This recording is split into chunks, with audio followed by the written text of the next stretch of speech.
Na vida é jogo de futebol. Cada dia que eu fico Neymar আর পারছেন না যুদ্ধ করতে নিজের সাথে, হতাশ হয়ে ভাবছেন বিদায় জানাবেন ফুটবলকে।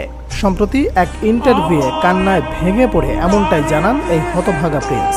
সামর্থ্য, যোগ্যতা আর প্রাপ্তি একই সূত্রে গাঁথা হলেও অনেক সময় অনেকের জন্য সুখকর হয় না। ফুটবল ইতিহাসের সবচেয়ে বড় হতভাগা বললে ভুল হবে না।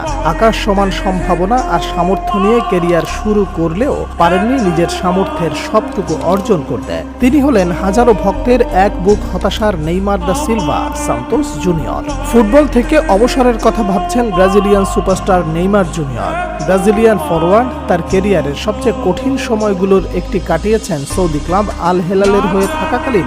সাম্প্রতিক এক ইন্টারভিউয়ে নেইমার আবেগঘন হয়ে পড়েন এবং স্বীকার করে নেন যে আল হেলালের দীর্ঘ সময় যে সময়টা এতটা চ্যালেঞ্জিং ছিল যে তিনি ফুটবল থেকে পুরোপুরি সরে যাওয়ার কথা ভেবেছিলেন।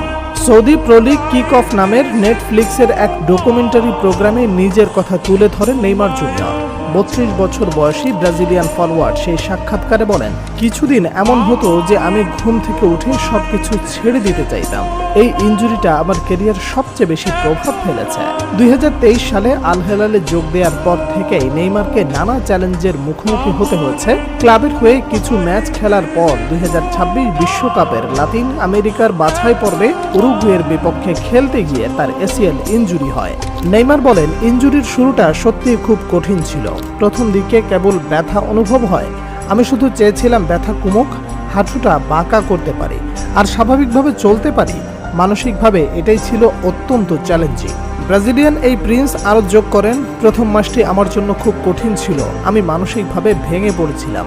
যদি আমার কাছে প্রিয়জনেরা পাশে না থাকতো তবে এমন ইনজুরি থেকে ফিরে আসা সত্যি অনেক কঠিন। এটা শরীর ও মনের উপর অনেক প্রভাব ফেলে। ডকুমেন্টারিতে নেইমার জানান তার পরিবার ও বন্ধুদের সমর্থন এবং তাকে কঠিন সময় পার করতে সাহায্য করেছে।